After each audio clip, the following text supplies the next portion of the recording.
Part A. In this part of the test, you will hear two different extracts. In each extract, a healthcare professional is talking to his patient. For questions 1 to 24, complete the notes with the information you hear. Now, look at the notes for extract 1.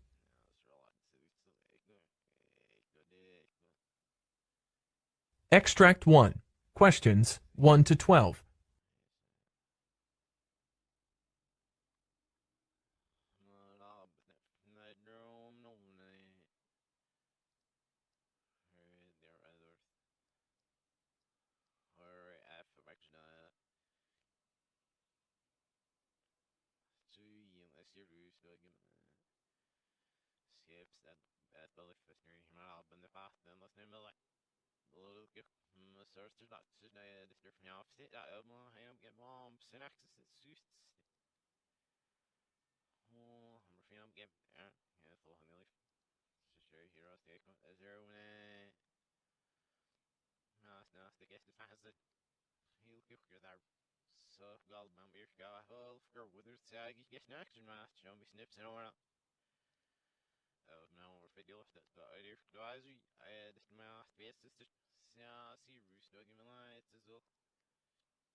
Good morning, Doctor.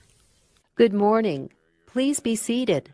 Is she your daughter? Yes, Doctor. What's her name and what's her complaint? Her name is Tiara. She gets shortness of breath with vigorous play and exercise. She gets tired more quickly than the children of her age. Does she have coughing, wheezing, or chest congestion? No, Doctor. What's her age? 6 years old, Doctor. Moreover, when she runs in races, she seems to have severe problems, as it seems to take her a significantly long period of time to catch her breath. Was she admitted to any hospital earlier? No, Doctor. She needed an apnea monitor after birth, and this was continued for approximately 3 months thereafter. At times, she has nasal congestions during the night and morning hours. What medications is she taking now? Nothing, Doctor. Is she allergic to any medicine? No, Doctor. Her immunizations are up to date? Yes, Doctor, but she is yet to have influenza vaccine. While her pulmonary function test shows premature ventricular contraction, it is 1.21 liters, that is 77% of predicted. The FEV1 is 1.9, that is 81% of what we've predicted. Peak expiratory flow is 175 liters per minute, that is 82% of predicted. Post-bronchodilator, she has no change in the forced vital capacity, or FEV1. She had a 10% improvement in the peak expiratory flow up to 195 liters per minute. Her forced expiratory flow is 25 to 75% increased to 2.5 liters per second, which is a 28% improvement.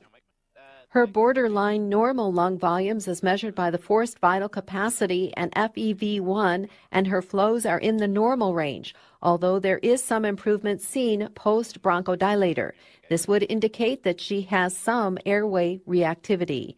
I have reviewed her recent chest x-ray. I've also reviewed the echocardiogram report, which shows normal. She has developed dyspnea with exertion, etiology unknown. Maybe reactive airways disease, a potential cause. She has rhinitis, probably vasomotor and infectious. I am going to start albuterol HFA as ProAir and Proventil 2 puffs via Inspir Ease every 4 hours and 15 minutes prior to vigorous exercise. She can use either Claritin 10 milligrams or Zyrtec 10 milligrams daily for rhinitis symptoms, and she may also use Sudafed 30 milligrams every 6 hours for significant nasal congestion. Continue these medications for 2 months and meet me thereafter. Okay, thank you, Doctor.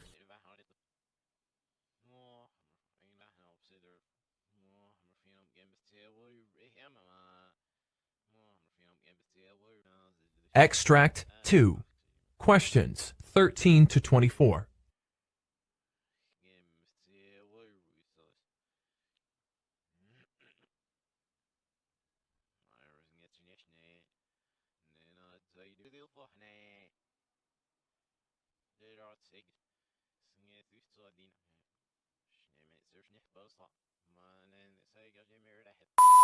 Hello, doctor. Good morning. Good morning. What's your problem? Well, I have a headache and pulsatile tinnitus. For the past 3 months, I've been getting severe headaches, and almost daily. I'm getting pulsations in the head with heartbeat sounds. Exactly at which point of your head do you feel pain? On top of my head. Are you getting nausea or vomiting associated with the headaches? No, doctor. Is there any previous history of headaches? No, doctor. But apart from last 3 months. What's your age? 44, doctor. When I speak on the phone, I get weird sounds in my left ear. I get pulsating sounds only in left ear. When did this problem start, actually? Well, actually, the ear pulsations began following a flight trip to my native place. Is there any drop or change in hearing? No, doctor. But I had dizzy episodes in the past with nausea being imbalanced at times. Is there any change in your vision? No, doctor. Well, do you smoke or drink? I do not consume alcohol, but I used to smoke 1 pack a day, and now I have completely stopped it. Have you had any previous illness or surgeries? I had skin cancer on my arm and back. I am a kidney donor, so I had a left nephrectomy, C-sections, mastoidectomy, laparoscopy, and temporal arteritis. What medications are you taking? Tylenol, Excedrin, and a multivitamin and probiotic. Are you allergic to any medicine? Yes, to codeine and penicillin. Tell me your family history of illness. Well, my father has a cancer, hypertension, and heart disease. Your physical examination shows your blood pressure at 120/78, pulse 64 and regular, and the temperature is 97.4. Cardiovascular test shows regular heart rate and rhythm without murmur. There is an old mastoidectomy scar on your left ear. Weber exam is midline.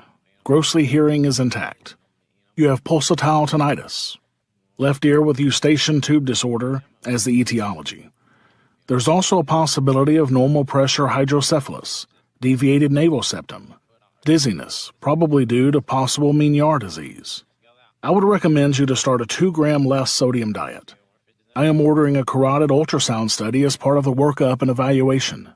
Since your disease is related to eustachian tube, I'm prescribing Nasacort AQ nasal spray, 1 spray each nostril daily. You use the hearing protection devices at all times. I will recheck you in 3 weeks. If the pulsatile tinnitus does not improve, then I would recommend other treatments, including myringotomy or ear tube placement. You have to undergo for an audio and tympanogram prior to the treatment procedure.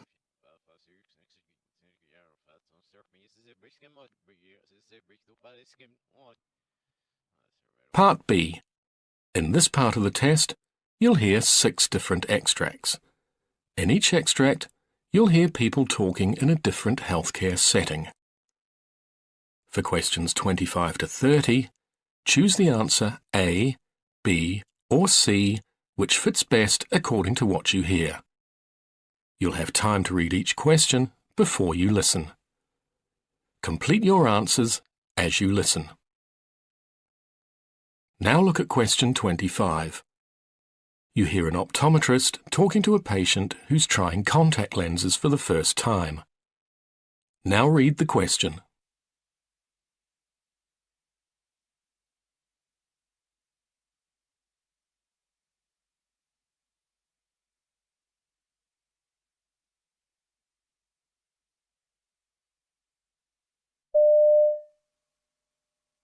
Now, you've had the lenses in for a few minutes. How are they feeling?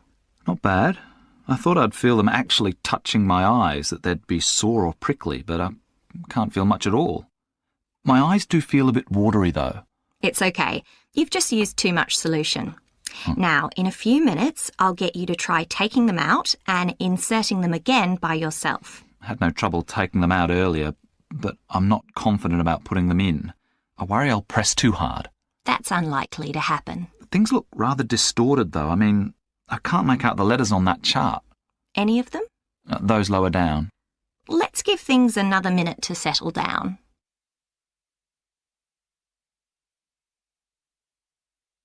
Question 26. You hear a nurse asking a colleague for help with a patient. Now read the question.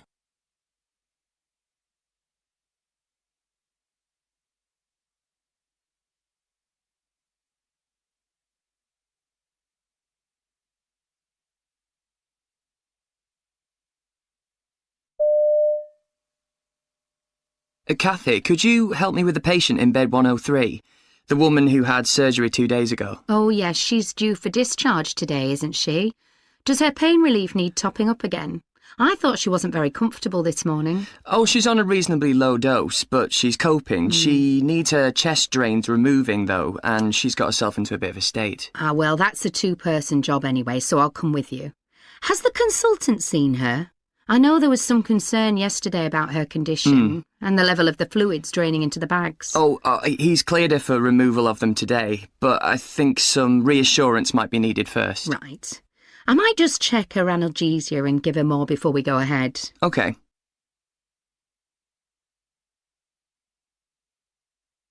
Question 27. You hear a senior nurse talking about a new initiative that has been introduced on her ward. Now read the question.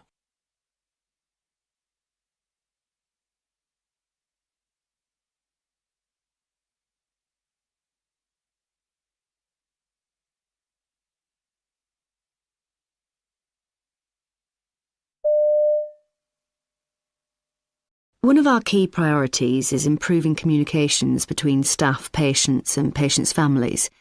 We recently introduced a scheme called Dear Doctor, which involves giving each patient a card where they can make a note of any questions or concerns that they themselves have.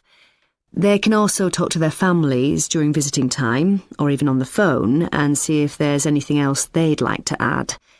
The cards are then collected and given to the doctor before the ward round. We're really pleased with the response. Patients used to say that they only thought of the things they felt they needed to discuss when it was too late, so the cards give them a better chance to bring up whatever's on their minds. In fact, it's been so successful that we're going to roll it out on all wards in the hospital.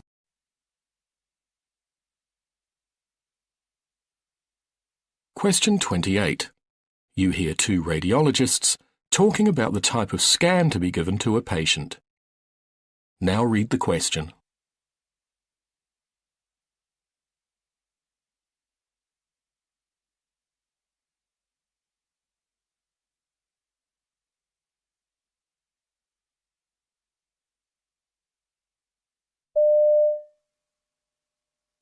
I've just had a phone call from emergency. They have an 11-year-old boy with right lower quadrant abdominal pain. They're concerned about appendicitis, and they'd like to order an abdominal CT for him. Do you think that's a good idea? I was thinking maybe we should recommend an abdominal ultrasound, because then we can spare him the radiation. Is there any concern in this case around using ultrasound instead of CT? Accuracy, for example. The sensitivity is slightly less than the CT, but the specificity is almost the same, so I think we can rely on the results. Okay. It means we can avoid the child being subject to contrast exposure as well. But what would we do if the ultrasound doesn't answer the question? If we can't visualise the complete appendix, then we can recommend an abdominal CT. Okay, we have a plan. Call them back and let them know.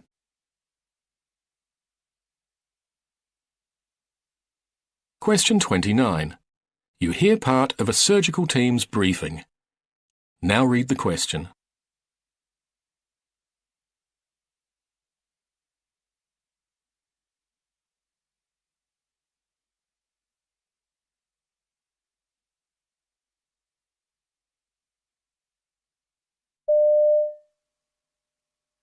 OK, next is Mr. Malloy's repeat laparotomy. Any anaesthesia issues? We don't expect any particular problems. He's relatively fit and well, except for his epilepsy, which is under good control. His BMI is 35. But will we need the obesity bed? It shouldn't be an issue. And what about the epilepsy post-operative management? He's taking his oral medications, and we can use an IV if necessary. I know he was in a lot of discomfort after his last surgery, and this time he's going to need a larger midline incision. It may be worth thinking about an epidural. He's certainly at the extremely low edge in terms of pain threshold.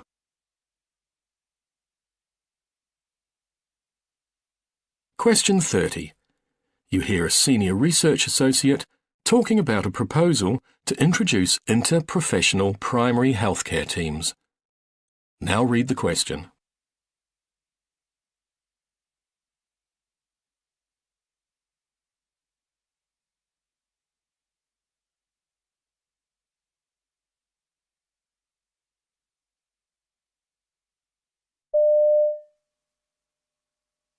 We're looking at opportunities to improve the effectiveness of health and healthcare systems here in Canada. One of the interventions we're looking at is interprofessional primary care teams, groups of professionals working together collaboratively to provide services including healthcare, social services, and advice to patients within the primary care setting.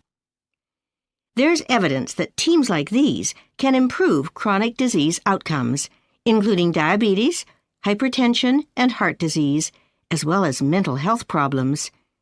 There's also evidence that improvements can be made in terms of both access to and coordination of care. Now, the extent to which these teams could affect the costs of healthcare in such areas. Part C. In this part of the test, you'll hear 2 different extracts. In each extract, you'll hear health professionals talking about aspects of their work. For questions 31 to 42, choose the answer A, B, or C, which fits best according to what you hear. Complete your answers as you listen. Now look at Extract 1. Extract 1, questions 31 to 36. You hear a presentation by a specialist cancer nurse called Sandra Morton, who's talking about her work with prostate cancer patients, including a man called Harry. You now have 90 seconds to read questions 31 to 36.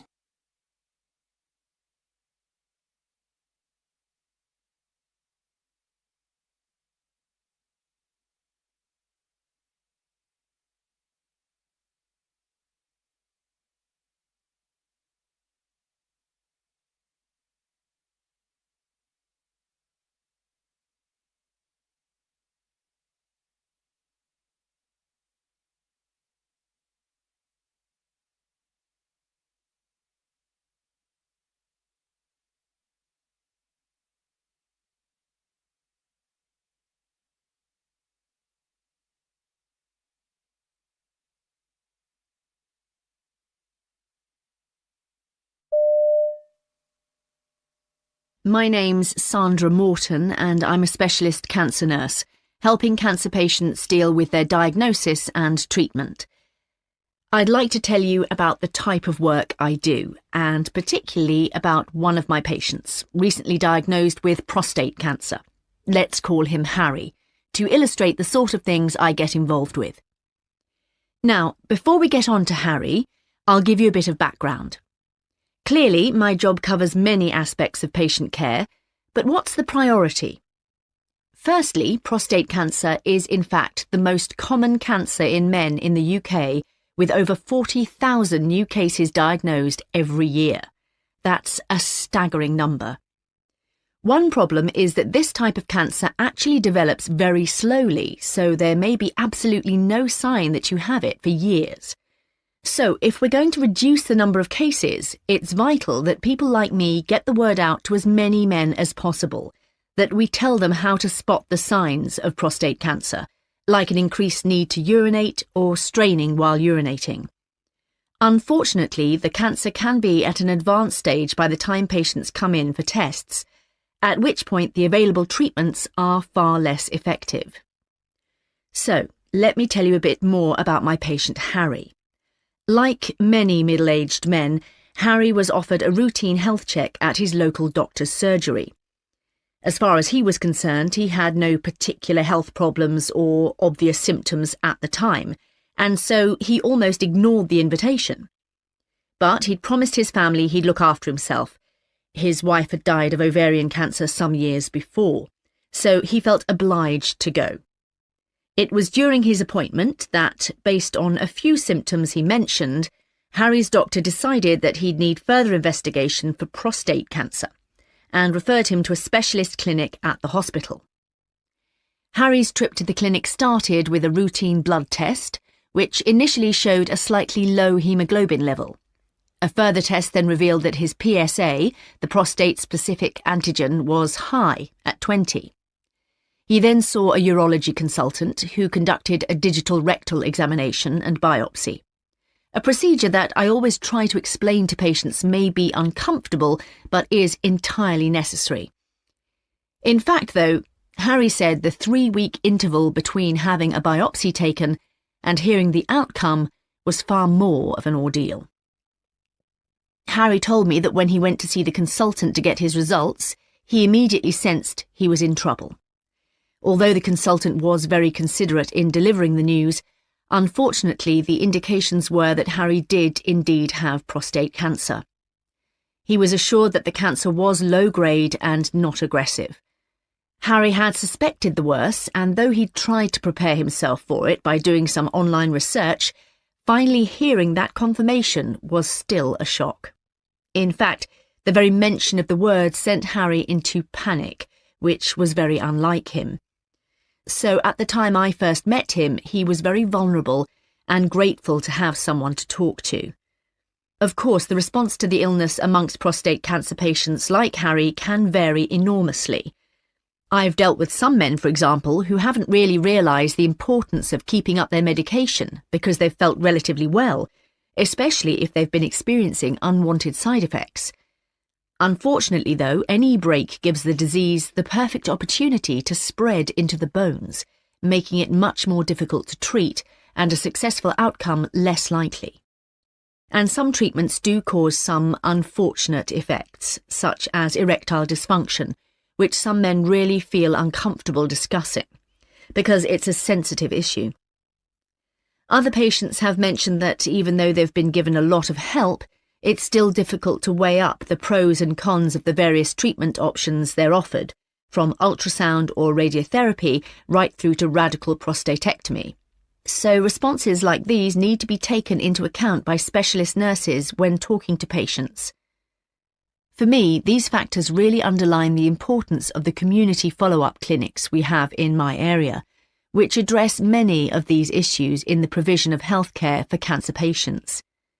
Staff at these clinics see patients during their recovery and only send them back to hospital for treatment if they develop significant new symptoms. Seeing patients in the clinics means that staff get to know each patient and build a relationship with them, which enables nurses like me to dispense advice and answer questions. And although we have no firm evidence, staff feel that's far more beneficial to patients than attending a large hospital clinic. So we're hoping more clinics like these can become available.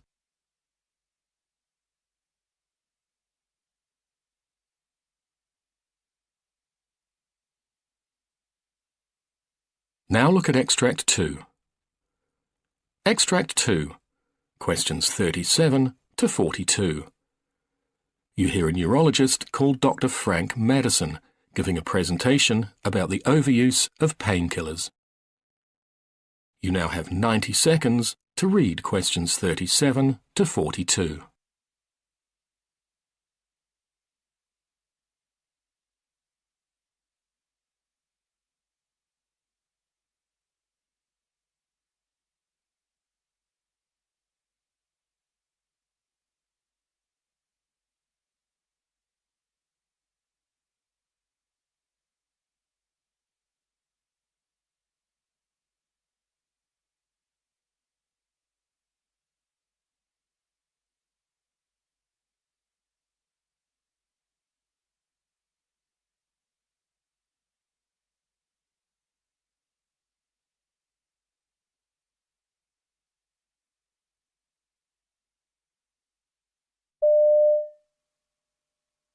I'm Dr. Frank Madison, and I'm a neurologist with a special interest in the overuse of painkillers, particularly of opioids, something experts are now calling the silent epidemic. Now, we've all seen the stereotypical images of addicts hooked on recreational drugs, but addiction to painkillers like opioids has a much less familiar public face. From what I've seen, one reason for this is that the range of people affected makes them less easy to pigeonhole. I mean, there's no typical age, social class, and so on. And of course, most people seeking help for opioid overuse were initially prescribed the medication by their own doctors for pain relief. This highlights a major part of the problem. Physicians often pay little attention to the possible risk of addiction. They need to look carefully at patients' personal histories and assess the risk, considering things like depression and anxiety disorders, before prescribing opioids. In recent years, there's been a dramatic increase in opioid prescriptions. I see a pattern not just of GPs overprescribing, but of GPs inappropriately prescribing. Sure, people want their pain relieved immediately, that's understandable, but proper pain management requires lengthy face-to-face input, which time pressures don't allow, so easier alternatives have become the default option. What's more, although opioids can provide effective relief in the short term, they shouldn't be the automatic first-line therapy. Many alternatives do exist, and they're no more costly. People generally think of pain as a direct symptom of a problem in the affected area. But pain is an extremely complex subject, and it's one that used to be underrepresented in medical education. Thankfully, that's no longer the case, and doctors now realize that when a patient complains of acute back pain, that pain may not be due to a clear and treatable disease, but that such pain often presents in people with other medical problems, and these need investigation. Although there are distinct types of physical pain, all too often, I see sufferers lumped together in one category, which means that, unfortunately, not all treatments are going to work equally well. For example, we first need to know, is the pain caused by inflammation as opposed to nerve damage? Establishing this makes initial mistreatment far less likely, meaning that treatment is more effective and the risks of long-term problems are reduced. But it's not just opioids we need to watch. Patients often self-treat with readily available painkillers like paracetamol, and while such drugs play an essential role in pain management, people still need to know more about them. We've been pretty successful in publicizing the dangers of accidental overdose, and clear information's given about the effects of taking these drugs long-term, so public awareness about increased tolerance levels is also gradually improving. Many doctors also now actively warn patients about the spiral of taking higher and higher doses for pain relief. Worryingly, though, I've seen cases where people on drug regimes for other conditions inadvertently take painkillers which add a potentially hazardous ingredient to the mix already in their system. This is something which needs urgent attention. I'd like now to talk about an osteoarthritic patient who was referred to me, a 30-year-old woman, let's call her Anne, suffering from sarcoidosis, an autoimmune disease leading to chronic organ inflammation. She was prescribed various drugs, but though the disease was soon brought under control, the pain lingered, with Anne gradually becoming dependent on prescription opioids. Typically, she was terrified of stopping them, yet the more she took, the worse she felt. The thing is, her prescription would have been ideal for short-term pain, like that following surgery, but should never have been given for the chronic pain she was experiencing. And we all know that living with medication dependency has devastating consequences, not only on social well-being, but also on ability to function professionally, as was the case for Anne. She eventually went on long-term sick leave, as often happens in such cases. Thankfully, Anne's now much better. Having recognised her dependence, and with the necessary support, tools and techniques, she's now off painkillers. The crucial thing is to prevent dependence in the first place. Anne's GP prescribed opioids in good faith, aiming at pain reduction, but failed to set an end date for these. He hadn't anticipated the possibility of eventual drug reliance, this being new territory to him. Anne couldn't hide the visible results of the quantities she was eventually taking, so her GP questioned her about intake. She reluctantly admitted supplementing her prescription from sources like friends and family, something her GP had suspected but hadn't investigated. Anne now realises that drugs weren't fixing her problem, and though withdrawal took several tough months, her determination to succeed has paid dividends.